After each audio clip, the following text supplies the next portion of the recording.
Hello সবাইকে, কেমন আছো তোমরা? আমিও খুব ভালো আছি। সামনেই তো পুজো, তো ভাবলাম পুজোর মধ্যে ঘরটা একটু নতুন করে সাজিয়ে নিই। তো চলো তোমাদেরকে সাথে নিয়ে আজকে ঘরটা গোছাই। আমরা মেয়েরা কিন্তু নিজের ঘরটাকে সাজিয়ে রাখতে খুব পছন্দ করি। তো দেখো এখানে পর্দাগুলো আমি লাগিয়ে নিয়েছি, আর পর্দাগুলো কিন্তু লাগানোর পর আরও বেশি সুন্দর লাগছে, তাই না?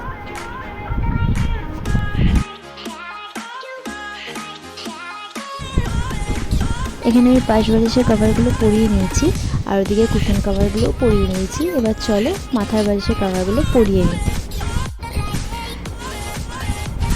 তো এখানে মাথার বালিশের কভারগুলোও পরিয়ে নিয়েছি। এটা আমার একটা বাটি প্রিন্টের মোমবাটিকের বিছানার চাদর নিয়েছি। এবারে আমি অরেঞ্জ কালারটা খুব ভালো লাগে, তাই জন্য নিলাম। আজকে কিন্তু বিছানার চাদরটা পাতবো না, পাতবো কালকে। কালকে সকালে একবারে বিছানা তুলবো যখন, তখন পাতবো।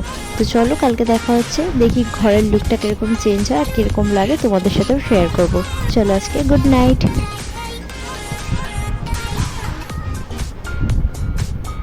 গুড মর্নিং সবাইকে। সকাল সকাল উঠে আগে নিজের ঘরটা গুছিয়ে নিয়েছি, আর ঘরটা গুছিয়ে নিলে আলাদাই একটা শান্তি লাগে। দেখো খুব সুন্দর করে পরিপাটি করে আমি বিছানা চাদরটা পেতে ঘরটা গুছিয়ে নিয়েছি, আর জানিও কিন্তু আমাকে কেমন লাগছে ঘরটা। তো চলো টাটা।